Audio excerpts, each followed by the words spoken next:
तो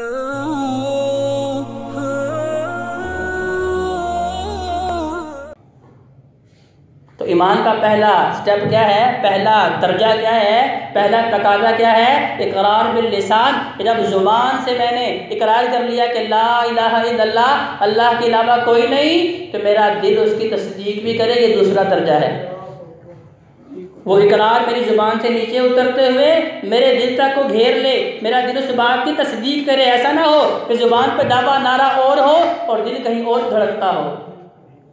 दिल के अंदर वसवसे हों कि नहीं, मुश्किल पड़ने में मैंने तो लाहौर जाना है, मैंने रावलपिंडी जाना है, मैंने पाक पतन जाना है, मैंने सिंध का सफ़र करना है। तो भाइयों, मुझे ये पता हो कि जब मैंने ला इलाहा इल्लल्लाह का इकरार कर लिया है, अब मेरी सारी मुसीबतें ख़त्म करने वाला सिर्फ अल्लाह है। मेरा खालिक व मालिक सिर्फ अल्लाह है। मेरी ज़िंदगी और मौत का कंट्रोलर सिर्फ अल्लाह है और सारी मुसीबतें दूर करने के इख्तियार और ताकत और असबाब रखने वाला है। दिल तस्दीक करे। और उसके बाद तीसरा दर्जा है अमल बिल जवारे।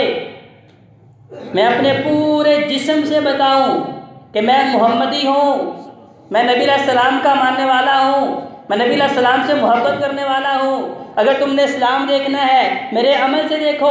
कूनू मिसलना, जैसे नबी के सहाबा कहा करते थे, नबी के शागिर्द कहा करते थे, नबी के दीवाने, इन्होंने अपना घर बार कुर्बान कर दिया, अपना तन मन धन सब कुछ कुर्बान कर दिया। उन्होंने बताया कि मोहब्बत ऐसी होती है। मोहब्बत सिर्फ ज़ात तक नहीं, नबी की बात तक है कि नबी ने एक दफ़ा हुक्म दे दिया, आज के बाद शराब नहीं पीनी, दोबारा शराब को हाथ नहीं लगाया। नबी ने एक मरतबा हुक्म दे दिया, आज के बाद सूद हराम है, दोबारा सूद को हाथ नहीं लगाया। नबी अलैहि सलाम ने एक मरतबा हुक्म दे दिया कि सोना मेरी उम्मत के मर्दों पे हराम है, औरतों के लिए हलाल है। सहाबा ने उतार के फेंका। सहाबा ने, दूसरों ने कहा भी कि भाई नबी अलैहि सलाम की बात तुमने शायद पूरी नहीं सुनी। नबी अलैहि सलाम ने फरमाया मर्दों पे हराम है। कहा जिस बात से मेरे नबी नाराज है, अब वो चीज़ मेरे घर में जा सकती? क्योंकि उन्हें पता था कि निजात मेरे नबी अलैहि सलाम की बात में है। असल मोहब्बत नबी अलैहि सलाम की बात के अंदर है। तो लिहाजा ईमान को समझिए। अगर सिर्फ ज़ुबान से कलमा पढ़ते रहे, सारा दिन वजीफा करते रहे, अशहदु अल्ला इलाहा इल्लल्लाह व अशहदु अन्ना मुहम्मद रसूलुल्लाह, सारा दिन पढ़ते रहे, सवाब मिलेगा, लेकिन ईमान नहीं मिलेगा। और कौन सा सवाब मिलेगा? ला खलाक लहुम फिल आखिरा, जिसका आखिरत के अंदर कोई जज़ा नहीं होगी। बेशुमार ऐसे लोग जिन्होंने नबी अलैहि सलाम की ज़ात के साथ ताउन किया, मोहब्बत की, लेकिन जब ईमान कबूल नहीं किया, ला खलाक लहुम फिल आखिरा, रब्बे कायनात ने रसूल बना दिया, तो उनके लिए आखिरत के अंदर कोई जज़ा नहीं है, कोई अजर सवाब नहीं है। अजर सवाब किन के लिए है? जो मोमिन है, जो मुत्तकीन है, जो रब से डरने वाले हैं, जो अल्लाह और उसके रसूल की इत्तिबा और पैरवी करने वाले हैं। और वो कौन है? जो ईमान के तीनों दर्जों को समझते हैं और इसके मुताबिक उन्होंने ईमान अख्तियार किया। इससे आगे चलिए, नबी करीम सल्लल्लाहु अलैहि वसल्लम इरशाद फरमा रहे हैं कि मेरी सारी की सारी उम्मत जन्नत में जाएगी सिवाय उनके जन्नत में जाने से इनकार कर दें। बड़ी वाज़ेह हदीस और बड़े आसान तरीन अल्फाज में नबी करीम सल्लल्लाहु अलैहि वसल्लम ने उम्मत को बात समझा दी। कुल्लु उम्मती यदखुलूनल जन्नत इल्ला मन अबा। बात सुन के सहाबा के रोंगटे खड़े हो गए। कहा या रसूलल्लाह, मक्का छोड़ा था आपकी इत्तिबा के लिए, अपना कुंबा कबीला छोड़ा था आपकी पैरवी के लिए, अपना ख़ानदान छोड़ा था, मालो ज़र की कुर्बानी दी थी, सिर्फ इसलिए कि आपके साथ जन्नत मिल जाए, जन्नत में आपका पड़ोस मिल जाए। हम में से कौन सा ऐसा बदनसीब होगा तो जन्नत में जाने से इनकार कर दे? देखिए, हम भी मुसलमान इसीलिए हैं कि हमें जन्नत मिले। तो नबी करीम सल्लल्लाहु अलैहि वसल्लम इरशाद फरमा रहे हैं, मेरी उम्मत का हर बंदा जन्नत में जाएगा सिवाय उम्मत का वो बंदा तो जन्नत में जाने से खुद इनकार कर दे। साहबा ने कहा रसूलल्लाह, ऐसा बदबख्त और बदनसीब कौन है?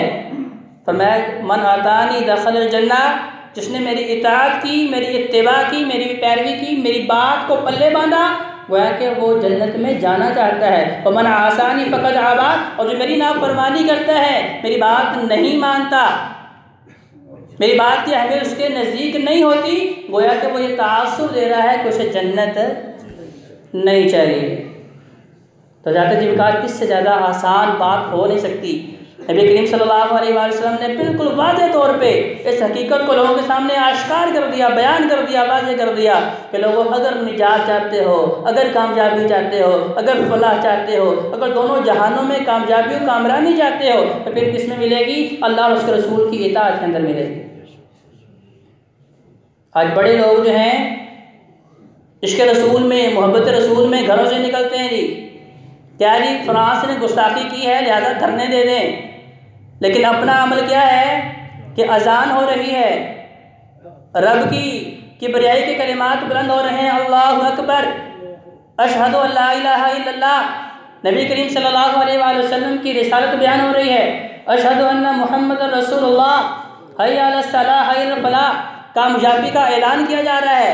और वही आशिक़ रसूल कहता है कोई बात नहीं, अजान का कौन सा एहतराम है। भाइयों, कितने अफसोस की बात है कि एक तरफ हम लोगों को निकाल रहे हैं इश्क़ नबी में, एक तरफ लोगों को घरों से निकलने के लिए तरगीब दे रहे हैं कि मोहब्बत रसूल में निकलें। फ्रांस वालों ने गुस्ताखी की, जैसा कि मैंने पहले कहा कि ये यहूद व हनूद ने हमारे नबी की शान में गुस्ताखी कब की है? जब तक मुसलमान कमज़ोर हुआ है, क्योंकि उन्हें पता है कि अब इनके अंदर वो दम खम नहीं है, इनके अंदर वो जसारत ही नहीं है कि ये हमें रोक सकें, क्योंकि सबसे बड़े गुस्ताख तो ये खुद हैं कि नबी के इश्क पे निकालने वाले। सबसे बड़ी कामयाबी का ऐलान जो है उसके मुतालिक कहा जा रहा है, वो इसका कौन सा एहतराम है? भाई, वो अजान जिसे नमाज के लिए बेहतरीन तौर पे पसंद किया गया, जब नमाज के लिए नबी अलैहिस्सलाम ने मशवरा किया कि क्या करें, जैसे यहूद व नसारा के अंदर कोई जो है वो बाजे बजाते हैं, कोई मुख्तलिफ तरीके इख्तियार करते हैं, कोई आग जलाते हैं, लोगों को पता चलता है कि भाई उनकी इबादत का वक्त हो गया है, लिहाजा नमाज के लिए क्या किया जाए। नबी करीम सल्लल्लाहु अलैहि वसल्लम के दो सहाबा को अल्लाह तबारक व तआला ने ख्वाब में इस अजान को सिखाया, और फिर नबी अलैहिस्सलाम को जब बताया गया तो नबी अलैहिस्सलाम ने कहा ये बेहतरीन तरीका है, क्योंकि इसमें तौहीद का जिक्र भी है, इसमें रिसालत का जिक्र भी है, और लोगों को बताया भी जा रहा है कि कामयाबी दुकान में नहीं, फैक्ट्री में नहीं, कारखाने में नहीं, घर में नहीं, दोस्तों में नहीं, कारोबार में नहीं, मालो ज़र में नहीं, कामयाबी सिर्फ और सिर्फ रब की याद में है। तो लिहाजा ये बेहतरीन तरीका है। तब से नबी अलैहिस्सलाम ने इस अजान को शुरू किया, और इसका एहतराम मुशरिकीन भी करते थे, कुफ़ार भी करते थे, और इसे मुसलमानों की अलामत करार दिया गया। नबी अलैहिस्सलाम जब लश्कर को भेजते, कहते भी रात वहाँ पड़ाव डालो, अगर सुबह वहाँ अजान फजर की आवाज़ आए तो वापस पलट आना, गोया कि पता चल जाएगा कि वो मुसलमानों की बस्ती है। अगर आवाज़ ना आए अजान की तो तुमने उनके ऊपर हमला करना है। इस अजान के मुतालिक मेरे महबूब पैगम्बर अलैहिस्सलाम फरमाते हैं कि इसकी बरकत इतनी है कि जब ये कलिमात मुअज्जिन अदा करता है, जहाँ जहाँ तक आवाज़ जाती है शैतान जो है भाग जाता है कि भाई ये तो कामयाबी की तरफ मुसलमानों को बुलाया जा रहा है। जहाँ जहाँ तक आवाज़ जाती है वहाँ वहाँ से शैतानी असरात ख़त्म हो जाते हैं। लेकिन आज का मुसलमान, नाम नेहाद मुसलमान, इश्क़ नबी दावे करने वाला कहता है कभी अजान का कौन सा एहतराम है। चलें जी, अल्लाह ताला अगर वो तौहीद वाले थे तो अल्लाह उनकी मग़फ़िरत फरमाए।